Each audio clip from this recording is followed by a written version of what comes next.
Salve, salam jumpa kembali dengan saya Romo Adnan di dalam channel ini.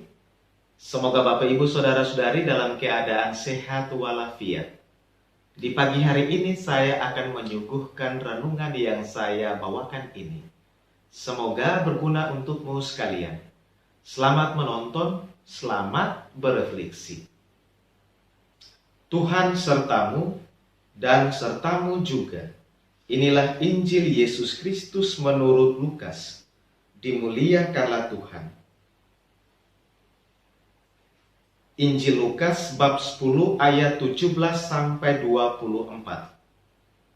Pada waktu itu ke-70 murid Yesus kembali dari perutusannya dengan gembira dan berkata, "Tuhan, setan-setan pun takluk kepada kami demi nama-Mu."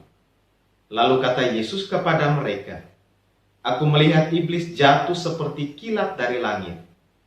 Sesungguhnya aku telah memberikan kalian kuasa untuk menginjak-injak ular dan kalajengking, dan kuasa untuk menahan kekuatan musuh, sehingga tiada yang dapat membahayakan kalian. Namun demikian, janganlah bersukacita karena roh-roh itu takluk kepadamu, tetapi bersukacitalah karena namamu terdaftar di surga." Pada waktu itu juga bergembiralah Yesus dalam Roh Kudus dan berkata, "Aku bersyukur kepadamu ya Bapa, Tuhan langit dan bumi, karena semuanya itu kau sembunyikan bagi orang bijak dan pandai, tetapi kau nyatakan kepada orang kecil. Ya Bapa, itulah yang berkenan di hatimu. Segala sesuatu telah diserahkan kepadaku oleh Bapakku, dan tiada seorang pun yang tahu siapakah anak selain Bapa, dan siapakah Bapa selain anak, dan orang yang kepadanya anak berkenan menyatakannya." Sesudah itu berpalinglah Yesus kepada para muridnya dan berkata, "Berbahagialah mata yang melihat apa yang kalian lihat. Karena aku berkata kepadamu, banyak nabi dan raja ingin melihat apa yang kalian lihat, tetapi tidak melihatnya, dan ingin mendengar apa yang kalian dengar, tetapi tidak mendengarnya." Demikianlah Injil Tuhan, terpujilah Kristus. Bapak Ibu Saudara-saudari yang terkasih di dalam Kristus, dalam hidup ini, ketika pekerjaan kita sukses, cita-cita kita tercapai, dan usaha kita berhasil, kita pasti bergembira. Dalam Injil hari ini dikisahkan bahwa ke-70 murid yang telah diutus Yesus untuk membangun kerajaannya kembali dengan gembira. Mereka pun mengungkapkan kegembiraan mereka kepada Yesus dengan menyatakan bahwa Tuhan, juga setan-setan takluk kepada kami demi nama-Mu. Para murid bergembira karena kuasa Allah bekerja di dalam dan melalui diri mereka.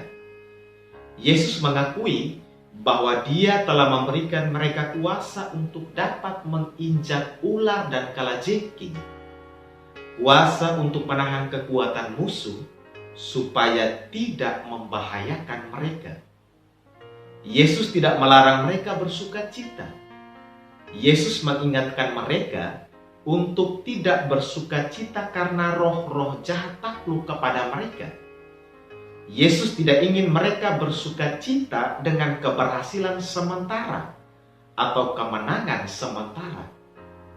Yesus mengajak mereka untuk bersukacita atas kemenangan abadi, yaitu nama mereka terdaftar di surga. Yesus mengajak mereka untuk bersyukur karena mereka telah menjadi warga kerajaan surga dan akan bersama dengan Yesus selamanya. Mereka telah menjadi warga kerajaan surga bukan karena mereka melakukan pekerjaan mereka, tetapi karena mereka melakukan pekerjaan Allah, yaitu mewartakan kerajaan Allah. Melihat kemajuan pewartaan kabar keselamatan, melihat keberhasilan para murid sebagai bukti kemenangan kuasa Allah, membuat Yesus bergembira dalam Roh Kudus. Yesus tidak hanya sebatas bergembira, namun Yesus juga bersyukur kepada Bapa, Sang Pemilik langit dan bumi. Yesus bersyukur karena orang-orang kecil dipercaya oleh Allah Bapa untuk melakukan hal-hal besar dan hal-hal ajaib, yaitu mengusir setan, menyembuhkan orang sakit, dan mewartakan kabar keselamatan. Yesus bersyukur karena Allah Bapa tidak menunjukkan atau memperlihatkan kuasanya kepada orang bijak dan pandai, melainkan kepada orang kecil. Justru itulah yang diinginkan, disukai, sesuai dengan hati Bapa. Bapak, Ibu, saudara-saudari yang terkasih di dalam Kristus, hari ini sebagai orang beriman kita disadarkan bahwa Kristus telah memanggil dan mengutus kita untuk membangun kerajaannya. Bahkan kita sudah menerima kuasa Kristus pada saat melakukan tugas perutusannya itu. Keberhasilan di medan perutusan tidak saja membuat kita bergembira, tetapi mestinya memampukan kita untuk membawa kegembiraan itu kepada Kristus. Atau dengan kata lain, gagal pun bersama Tuhan dan sukses pun bersama Tuhan. Keberhasilan yang kita alami, keberhasilan yang kita raih bukan karena kemampuan kita, melainkan karena hasil kerja Kristus melalui kita. Keberhasilan yang kita raih bukan demi nama kita sendiri, tetapi demi nama Kristus. Terkadang mungkin kita pikir bahwa tanpa Kristus kita mampu melakukan segala hal. Terkadang di awal kita tunduk dan mengandalkan Tuhan. Namun setelah kita sukses dan berhasil, kita malah lupa Tuhan. Kita malah berpaling dari Tuhan.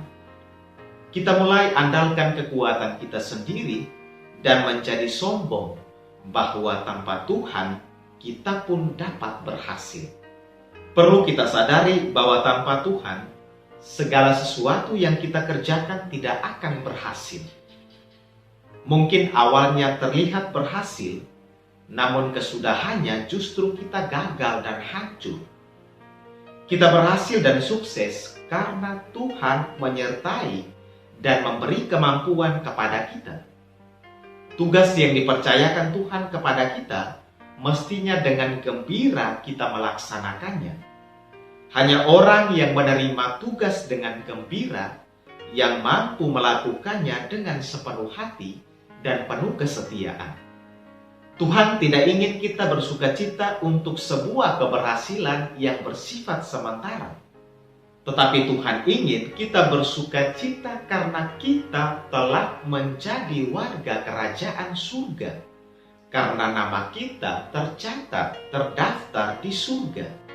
Dan karena kita akan bersama dengan Kristus untuk selamanya. Kita menjadi warga kerajaan surga karena kita bersikap rendah hati di dalam melaksanakan pekerjaan yang Tuhan percayakan kepada kita. Jika kita rendah hati, kita semakin terbuka terhadap misi Allah. Semakin kita terbuka kepada misi Allah, semakin kuatlah kuasa Allah. Artinya, orang yang rendah hati akan senantiasa terbuka pada anugerah Tuhan, dan Tuhan akan memperlihatkan kuasanya kepadanya. Orang yang rendah hati akan menerima keberhasilannya bukan sebagai upaya pribadinya, melainkan sebagai anugerah dari Tuhan. Orang yang rendah hati akan meyakini bahwa Tuhan telah memilih dia untuk melayaninya. Orang yang rendah hati akan percaya dan bergantung sepenuhnya kepada Tuhan. Orang yang rendah hati akan menerima keberhasilan sebagai anugerah dari Tuhan dan ia bersyukur atas keberhasilan itu. Keberhasilan yang dicapai di dalam pelayanan kita mestinya demi memuliakan nama Tuhan. Marilah kita terus bekerja dengan tekun demi memuliakan nama Tuhan. Marilah kita memohon rahmat Tuhan agar kita sanggup mewartakan kabar gembira kepada sesama kita, sehingga nama kita tercatat, terdaftar di surga. Amin. Selamat pagi dan selamat berkarya. Salve, Tuhan memberkatimu sekalian. Bapak, Ibu, Saudara-saudari yang terkasih, terima kasih sudah menonton video ini. Jika suka dengan video ini, silakan like, komen, subscribe, dan bagikan juga dengan teman-teman kalian.